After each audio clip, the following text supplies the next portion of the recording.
ನಮಸ್ಕಾರ. Dry skin ಬರಕ್ಕಿರುವ major ಕಾರಣಗಳು ಹಾಗೂ ಅದ್ರದ್ದು ಪರಿಹಾರಗಳು ಏನೇನು ಅಂತೆಲ್ಲ ನೋಡೋಣ. ಒಂದನೇದು ಕ್ಲೈಮೇಟ್. ಯೂಶುವಲಿ ವಿಂಟರ್ ಸೀಸನ್ ಅಲ್ಲಿ ಎಲ್ಲ ನಮ್ ಸ್ಕಿನ್ ಬಹಳ ಡ್ರೈ ಆಗುತ್ತೆ.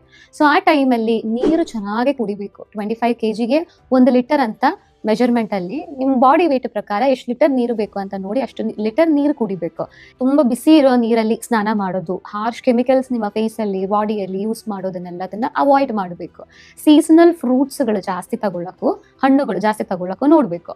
ಎರಡನೆಯದು ನ್ಯೂಟ್ರಿಷನಲ್ ಡೆಫಿಷಿಯನ್ಸಿ, ಪೋಷಕಾಂಶ ಕೊರತೆಗಳು. ಯಾವ್ದೆಲ್ಲ ಪೋಷಕಾಂಶಗಳು ಮೇನ್ ಆಗಿ ಡ್ರೈ ಸ್ಕಿನ್ಗೆ ಬೇಕಾಗುದು? Omega 3, zinc, selenium, vitamin B complex ಇದುಗಳೆಲ್ಲದು. ಸೊ ಅದಕ್ಕೆ ಒಮೆಗಾ 3 ಸಲುವಾಗಿ ಜಾಸ್ತಿ ಫ್ಯಾಟಿ ಫಿಶಸ್ಗಳು ಅಥವಾ ಒಮೆಗಾ 3 ಸಪ್ಲಿಮೆಂಟ್ಸ್ಗಳು, ಜಿಂಕ್ ಸೆಲೇನಿಯಂ ಜಾಸ್ತಿ ಇರುವ ನಟ್ಸ್ಗಳು, ಸೀಡ್ಸ್ಗಳು, ಬಾದಾಮಿ, walnuts, sunflower seeds, pumpkin seeds daily add ಮಾಡಬೇಕು. ವಿಟಮಿನ್ ಬಿ ಕಾಂಪ್ಲೆಕ್ಸ್ಗಳಿಗೆ ಮೊಸರು, ಮಜ್ಜಿಗೆ, ನಾನ್ ವೆಜ್ ಆಹಾರಗಳನ್ನ ಜಾಸ್ತಿ ನಿಮ್ಮ ಆಹಾರದಲ್ಲಿ ಸೇರಿಸಬೇಕು. ಮೂರನೇದು ರೋಗಗಳು, ಸೋರಿಯಾಸಿಸ್, ಎಕ್ಸಿಮಾ, ಥೈರಾಯ್ಡ್, ಡರ್ಮಟೈಟಿಸ್, ಈ ತರ ಕಂಡೀಷನ್ಸ್ಗಳಲ್ಲಿ ಕೂಡ ಸ್ಕಿನ್ ಬಹಳ ಡ್ರೈ ಆಗುತ್ತೆ.